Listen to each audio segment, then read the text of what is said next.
Assalamualaikum warahmatullahi wabarakatuh. Alhamdulillahirabbil alamin wa bihi nasta'inu ala umuri dunya waddin. Wassalatu wassalamu ala asyrafil anbiya'i wa imamil mursalin sayyidina maulana wa habibina wa syafi'ina wa qurrati a'yunina Muhammadin sallallahu alaihi wasallam wa alihi wa sahbihi ajma'in. La haula wa la quwata illa billahil aliyyil azim. Amma ba'du. Kami ingin memberikan sedikit pengantar tentang zakat.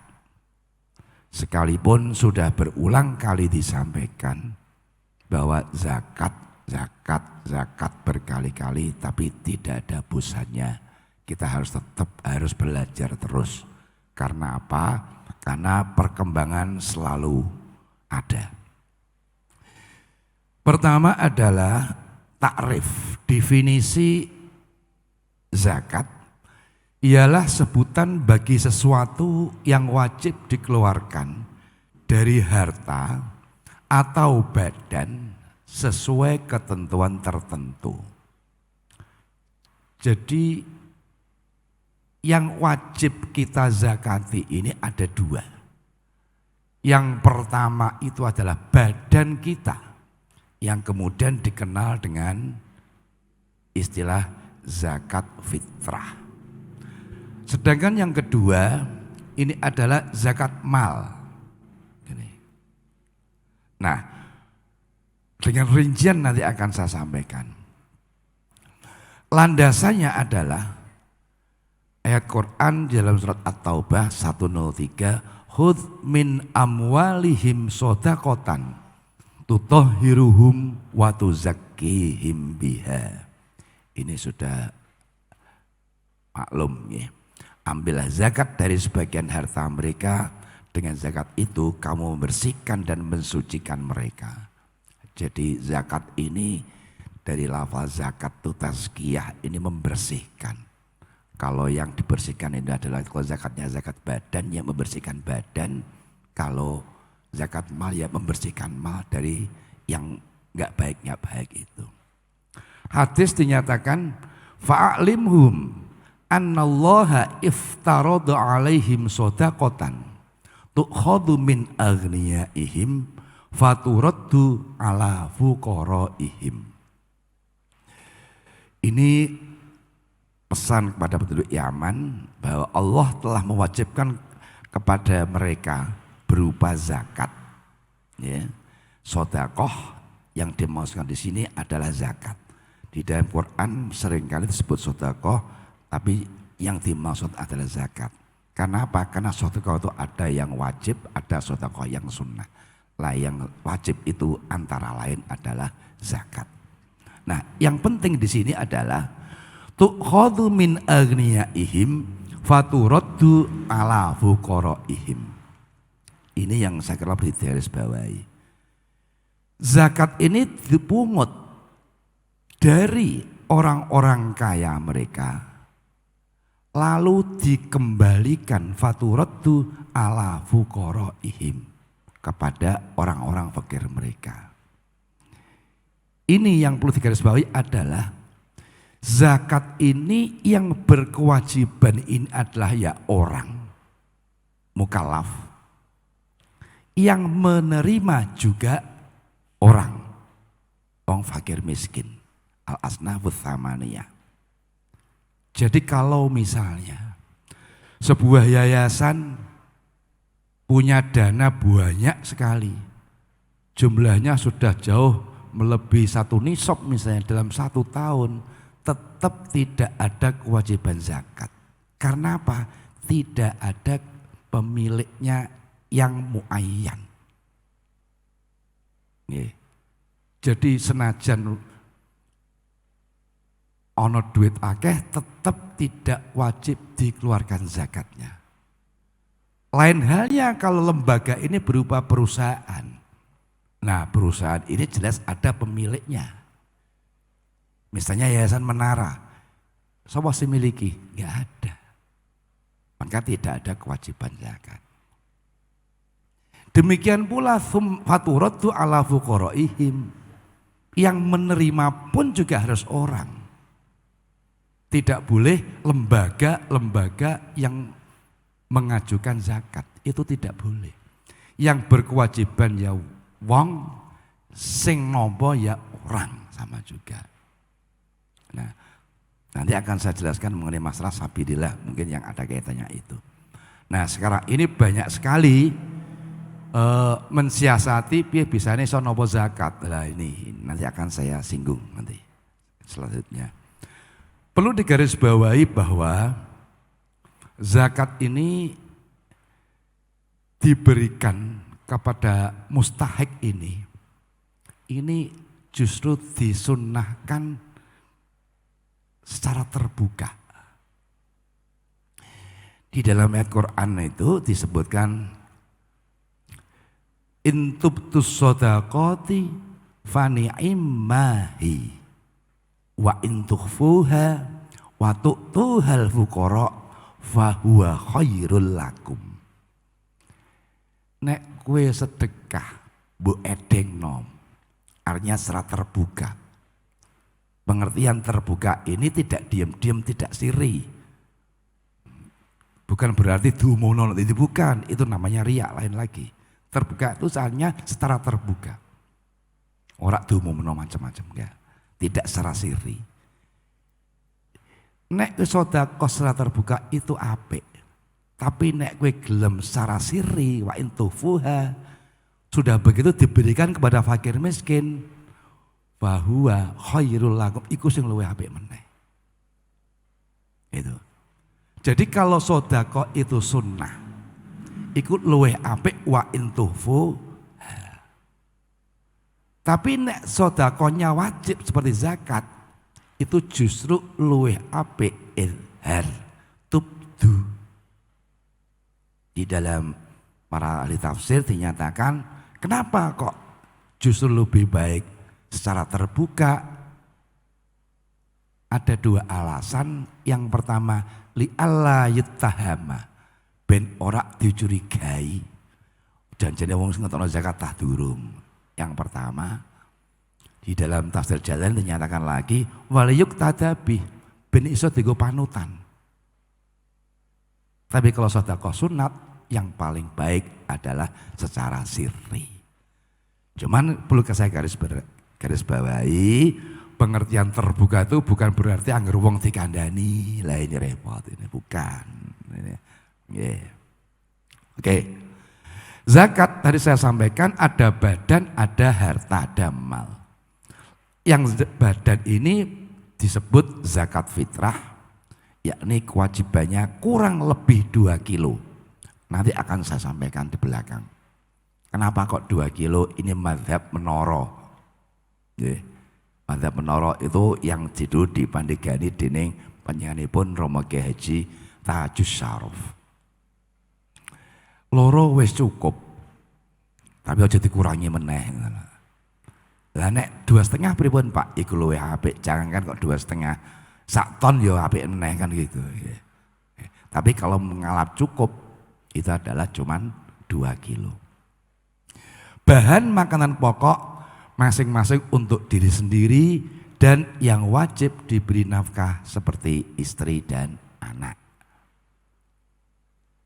Jadi zakatnya ini cukup 2 kilo, tidak hanya untuk dirinya sendiri, juga karena masing-masing perorangan sifatnya. Sehingga istrinya 1, anaknya berapa monggo hitung. Nah, zakat fitrah ini perlu diketahui bahwa ini aturan menurut mazhab Syafi'i yang jelas itu harus diberikan in natura dalam bentuk barang, beras. Kalau di sini beras atau mungkin gandum. Tidak bisa diberikan dalam bentuk uang. Nah ini ada pertanyaan ya, sekaligus menjawab bahwa kalau misalnya dalam bentuk uang itu melalui proses taukil dibelikan dulu baru kemudian diberikan kepada mustahik. Ini sama halnya dalam praktek ketika ada pelaksanaan kurban. Berarti ya kurban kan ini ada juga yang modelnya ngasih uang. Terus aku dit icak mene itu kono wedhus gue tinggo kurban atas namaku. Sama juga fitrah. Iki duit 2,5 kilo misalnya 35.000 tukokno beras 2 kilo ya ngutus kantor zakat atas nama saya, atas nama anak saya dan seterusnya. Itu boleh. Harus melalui proses taukil. Kalau langsung berupa uang itu tidak sah. Nek tidak sah piye ya durung gugur kewajibane gitu nggih. Yang berikutnya adalah zakat harta. Zakat harta ini ada yang bersifat ain, barangnya, sosoknya, ada juga yang bersifat kemah, nilainya. Yang ain itu seperti pertanian, buah-buahan, ternak dan sebagainya ini. Ini yang namanya, jadi misalnya orang menjual pertanian, itu kalau memberikan zakatnya ya berupa hasil pertanian. Gitu. Karena apa? Yang di zakat itu ainnya, barangnya, ya pari ini dan sebagainya tadi. Sedangkan zakat kemah nilai itu nukut dan tijarah. Nukut itu emas perak atau dalam arti emas adalah uang. Ya. Sekarang uang pun macam-macam ya. Uang kertas, bahkan ada uang elektronik. Saat ini kira ngoten modelnya. Ya. Uang elektronik pun masih ada 2 macam. Uang elektronik yang berdasarkan chip nganggo kartu. Nek kaya membayar tol lah itu. Nek dak ono kartune ya ora dianggap. Tapi ada juga uang elektronik yang berbentuk server. Kayak seperti OVO, GoPay dan sebagainya itu. Ya, itu termasuk kategori nukut. Emas, katanya emas. Nah yang berikutnya adalah tijarah. Tijarah dalam pengertian yang luas. Tijarah ini dagang. Nah takrif yang soreh di dalam kitab fikih adalah taklibul mal bil muawadhah li gharadhir ribhi. Itu namanya tijarah. Jadi mentransaksikan jual beli tukar menukar barang. Taklibul mal bil muawadhah ini gampangane tukar menukar lah. Bisa dengan istilah jual beli atau tukar menukar monggo. Li gharadhir ribhi tujuannya golek untung. Itu namanya tijarah. Lah dalam pengertian tijarah tidak bersifat fisik saja. Nanti juga ada yang namanya zakat profesi. Nah, dan sebagainya. Nanti akan saya singgung sebagian lah penjelasan tentang itu. Tijarah usaha barang dan jasa. Jadi termasuk tijarah adalah tidak hanya usaha dalam pengertian barang saja, tapi juga jasa juga. Oke, kita lanjutkan. Syarat wajib zakat fitrah yang pertama adalah Islam.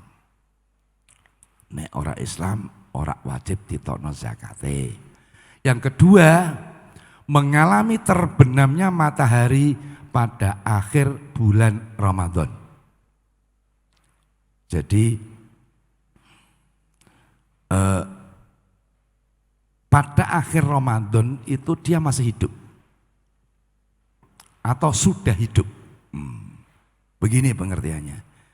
Kalau misalnya ada seseorang dalam keadaan sakit, kok meh maghrib kok meninggal, berarti orang menangi huruf sebengi, surupnya srengenge, yang berarti dia tidak berkewajiban zakat.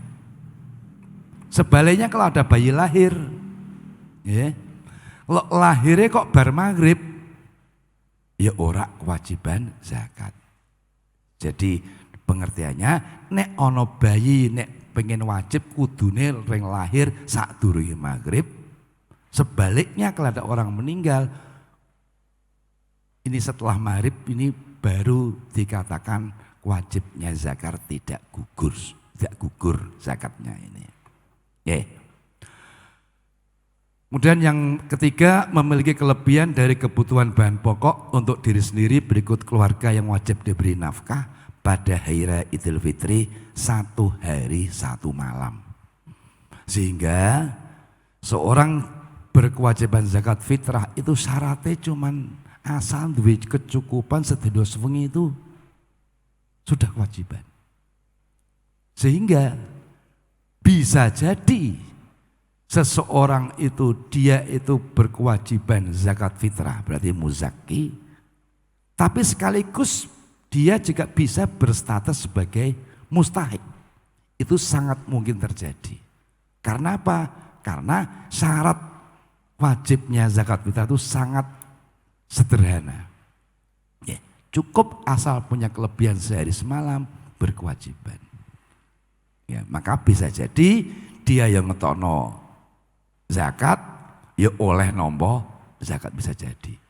Maka kemudian yang sering kali muncul dalam pertanyaan adalah, nek misalnya ono panitia nang desa, nek iso zakat fitrah iki dibedakno misale sing blok lor dikumulasi siji, sing blok kidul gini, ojo sampai nanti zakate dhewe ditampa balik dhewe, dioper, caranya seperti itu.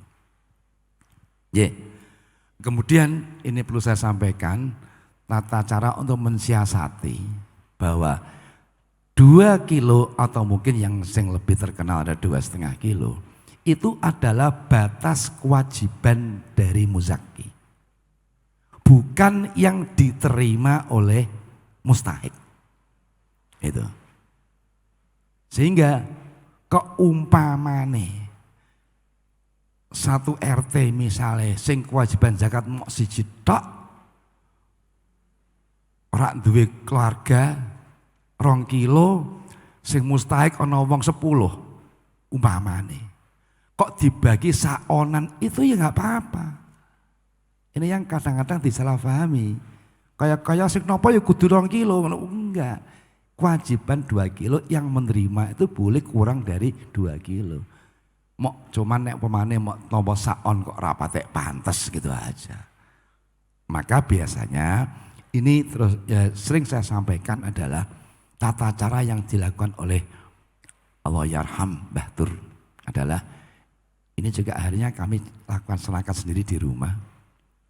Kebetulan kami ini saya istri dan anak 4 orang ya. Kabeh diniati siji 2 kilo dicampur. Kemudian ditibangi meneh 2 kiloan kena, 1 kiloan kena, tergantung sapa sing nawa pira. Sehingga ketika sudah dicampur dibungkusi lagi, masing-masing bungkusan ini sudah gabungan dari 4 orang. Ini untuk mensiasati ojo sampai kita ini tidak sesuai dengan pandangan mazhab Syafi'i yang menyatakan bahwa innamas shadaqatu lil fuqara minimal adalah 3 orang. Ini juga ada pertanyaan semacam itu. Ini sudah mulai terjawab. Kita lanjutkan syarat wajib zakat kemah. Yang pertama adalah Islam, yang kedua merdeka, sekarang merdeka semua ya. Yang ketiga milik sempurna. Milik sempurna ini ada sebaliknya tuh milik tidak sempurna. Apa milik tidak sempurna? Contohnya ini seperti ini, minuman ini. Minuman di depan saya oleh panitia disediakan yang Arabku. Ini disediakan untuk saya punya hak untuk minum, tapi saya tidak punya hak untuk menjual ini kepada orang lain. Karena apa? Karena saya tidak mempunyai kepemilikan yang penuh terhadap minuman ini. Contoh lain adalah ada seorang kaya menerima daging kurban, ya boleh menerima, ya kalau namanya itu namanya hadiah di dalam fikih. Ya, nek sedekah ring gone wong fakir, lah nek ring gone wong sugih jenenge hadiah. Orang kaya boleh masak makan boleh, tapi tidak boleh dia menjual. Karena apa? Karena kepemilikannya ini tidak penuh milik nakis, bukan milik tam sempurna. Oke.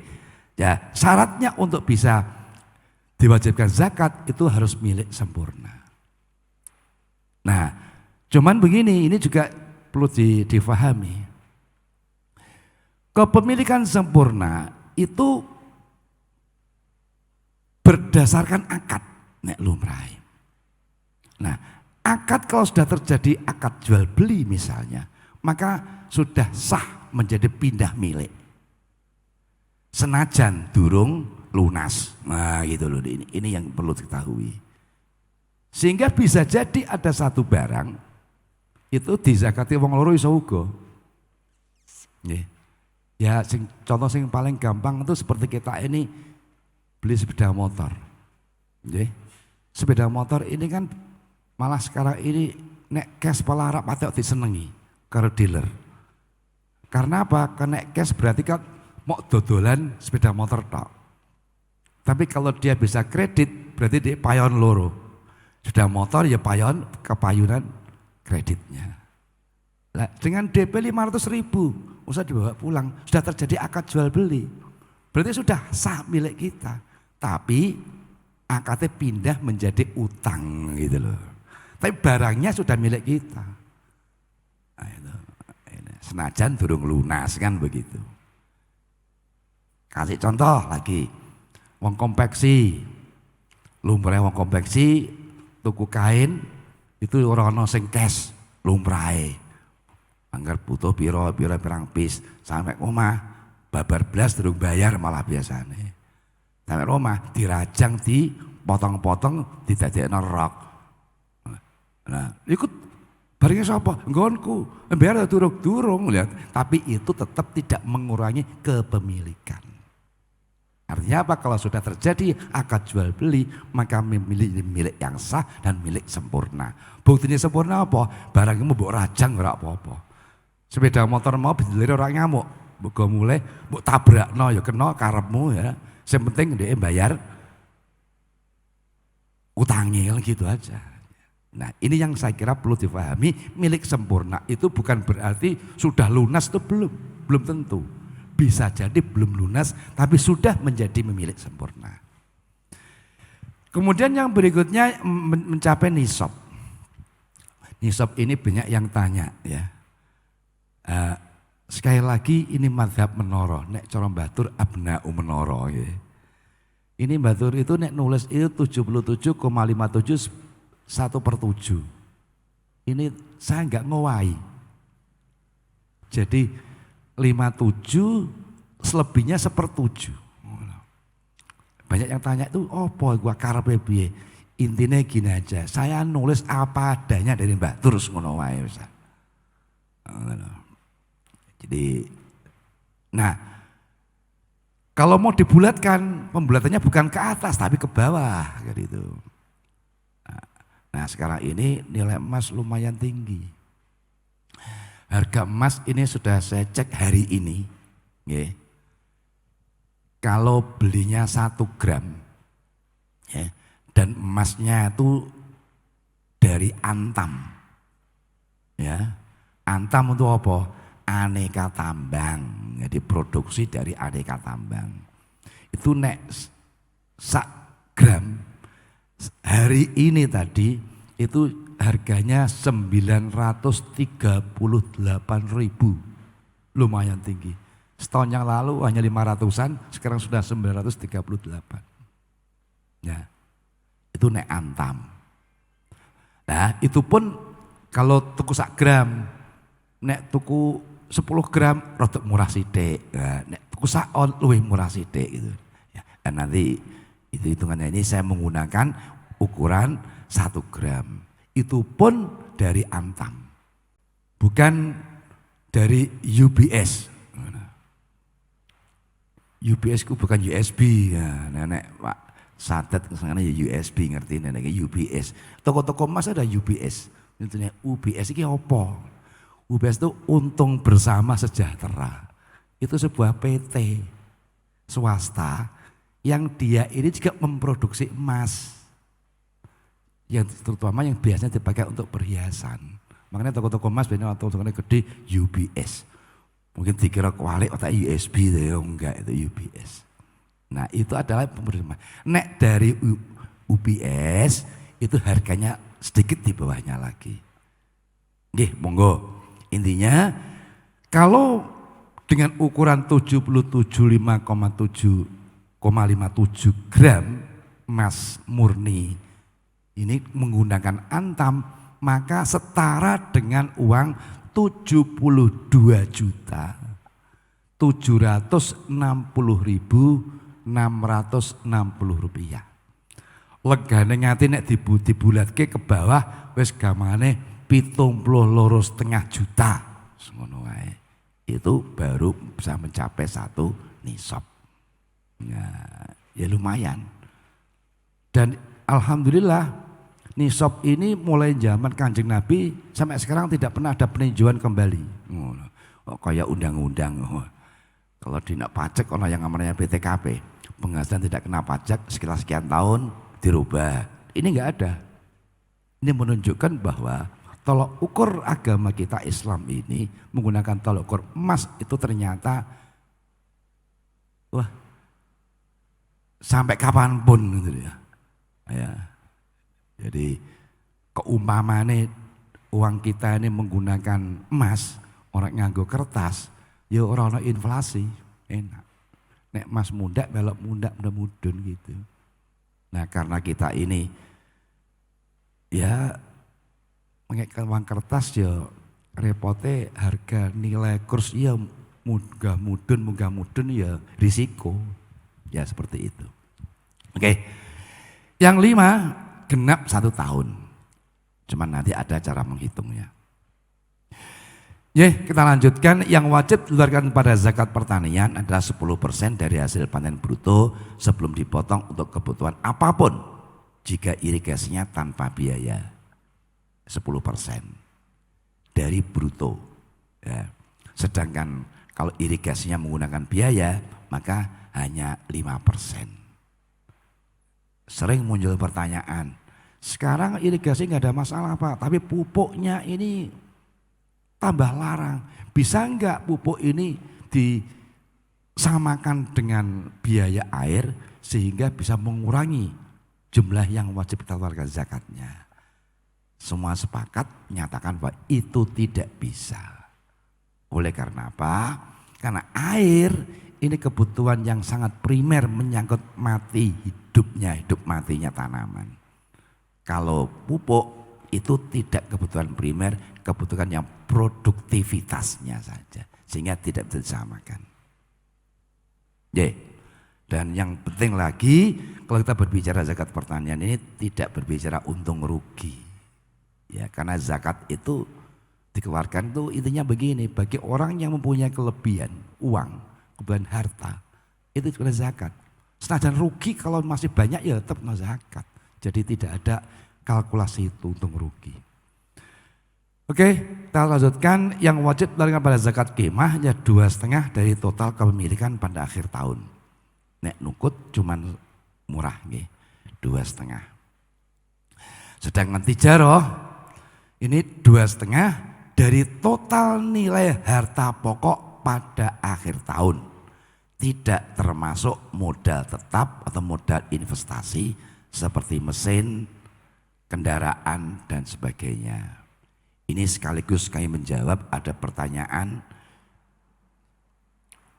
Ada 2 pertanyaan yang menyangkut masalah ini. Yang pertama adalah zakat profesi. Atau zakat wong kerja, potong, kurang ngerti, padahal kan jadi tanggungan utang macam-macam. Nah, terus piye ngono kuwi? Wong gak memberatkan itu. Nah ini, maka gini, zakat profesi itu begini, zakat itu yang penting pada akhir tahun itu berapa sisa dari uangnya itu yang paling penting. Yeah. Jadi bukan omset, tapi sisa uang pada akhir tahun. Gitu loh. Jadi nek misalnya dia diutang segala macam kebutuhan yang lain-lain, nek di akhir tahun wis entek, ya ora kewajiban zakat gitu loh. Intinya zakat itu tidak hanya memberatkan. Nek pancen setelah kebutuhan ya dicukupi kabeh, akhir tahun masih ada selisih kurang lebih 72,5 juta, baru dikenakan zakat gitu. Intinya seperti itu. Itu yang pertama profesi. Kemudian yang kedua ada pertanyaan ini begini mengenai masalah zakat transportasi. Transportasi ini kan berat. Nek dizakati wajib zakat apa ora? Lah mobilnya piro regane? Engko terus biaya perawatannya piro. Lah ini lagi-lagi salah memahami. Di sini saya sampaikan bahwa tidak termasuk modal tetap atau modal investasi.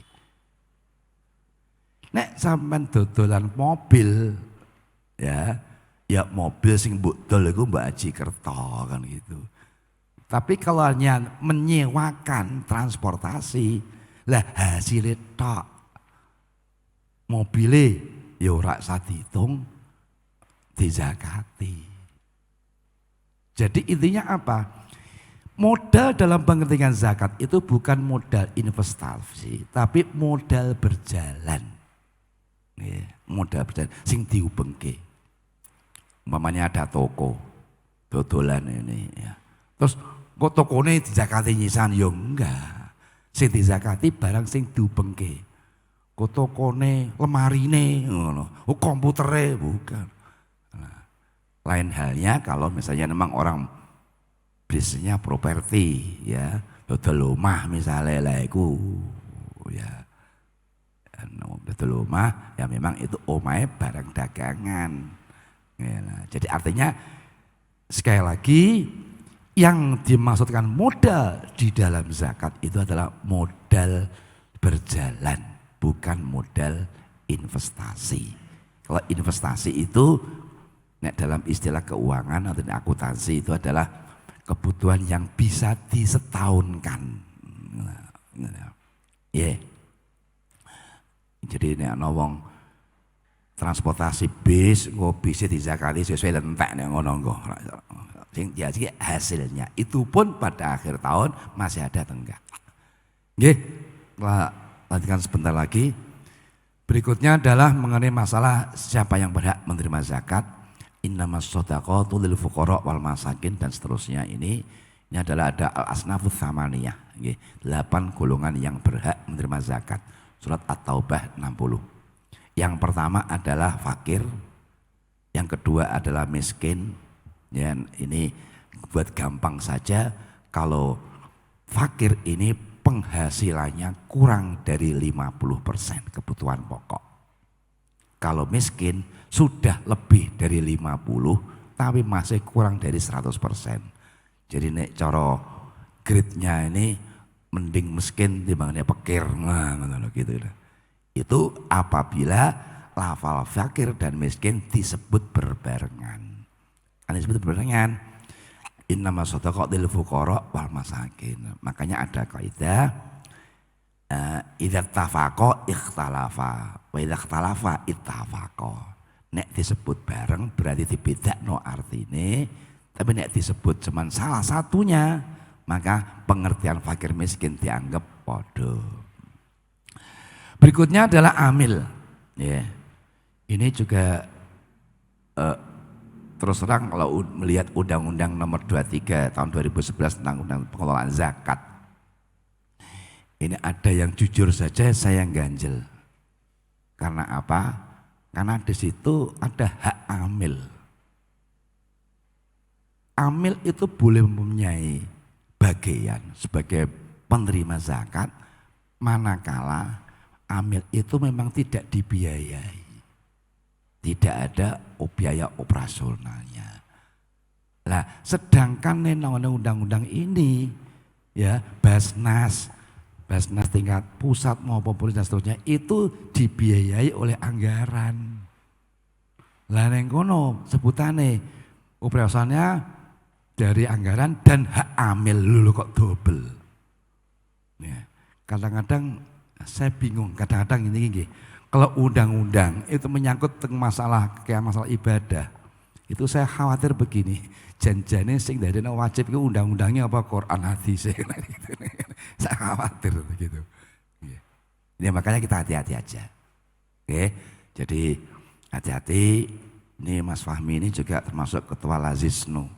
Hati-hati wae. Ojo dong jatah wae repot ini. Ya. Padahal kalau masih penting kalau Lazisnu itu memang dia tidak ada yang biaya. Kalau dalam Basnas itu jelas ada PBD, itu jelas.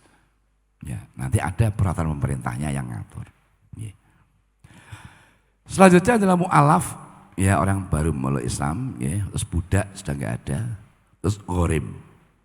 Gharib ini perorangan yang terhimpit utang pribadi atau hutang untuk kepentingan sosial agama seperti pembangunan masjid, madrasah dan sebagainya.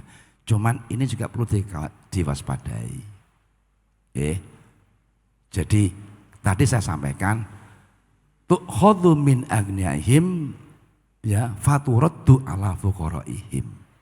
Sing nampa sing kewajiban zakat ya wong, sing nampa ya wong. Nah, gharib ini maaf, ini sering disalahpahami. Gharib ini uang perorangan yang dihimpit utang. Hutang ada dua macam. Utang ini karena pribadi, kebutuhan diri sendiri, atau dihimpit utang karena dia ini nanggung utangnya pembangunan masjid dan madrasah. Nah ini terus saja prakteknya si model wong ini kayak longko. Kalaupun ada sangat kecil sekali. Yang ada itu apa? Yang ada yang utang itu bukan perorangannya tapi ex officio, panitiane sing utang. Kok seringkali di atas nama, no, ini terus terang aja saya ganjel jujur aja. Ya, makanya kita hati-hati ojo sampai mereka yasa ben iso nompo lho kok aneh ya. Ya. Barang waya poso ngene iki yuk panitia utang yuk. Bisa untuk gorim lah aneh ini. Nah, padahal pada umumnya sekalipun orang itu atas nama perorangan tapi adalah ex officio. Jadi atas nama lembaga. Contohnya mana? Upamane sing utang mau kemudian mati. Kira-kira gelem enggak wargane ngelunasi utang itu? Ya enggak dilibatkan panitia yang lain. Kan prakteknya seperti itu. Itu namanya bukan perorangan tapi lembaga. Ini yang saya kira perlu diwaspadai. Masalah ini pernah kami rame itu di Jawa Tengah, NU Jawa Tengah. Enggak boleh nanti kalau saya sebutkan apa enggak saya bacakan di kelamaan. Kemudian berikutnya adalah sabilillah, yakni sukarelawan perang sabilillah. Ya, jadi ini juga orang. Ya, kalaupun ada qaul yang menyatakan itu boleh sabilillah dalam pengertian sabilillah khair, itu bukan orang, itu qaul itu sangat dhaif sekali. Ini qaul yang dinukil, bukan pendapatnya Imam Qofal, tapi dinukil oleh Imam Qofal. Sapa qaule kaya sapa? Mau alam gak ngerti. Nah, itu menunjukkan qaulnya sangat lemah. Kemudian Ibnu Sabil perorangan yang kehabisan bekal di tengah perjalanan bukan maksiat. Bocah pondok dan sebagainya. Tapi zaman sekarang ini kan sudah susah ya. Nek muni kehilangan duit wong saiki ini tadi saya sampaikan, wong duit iki lewat ATM iso, bahkan pakai transfer, pakai uang elektronik. Zaman now ya seperti itulah. Now itu juga bisa now saiki sogo now omah wae ya zaman sekarang ini. Itu yang bisa kami sampaikan. Nanti selebih nanti biar ada pertanyaan-pertanyaan bisa jawabi, dan nanti kalau misalnya ada yang perlu saya tambahkan lagi nanti akan saya tambahkan.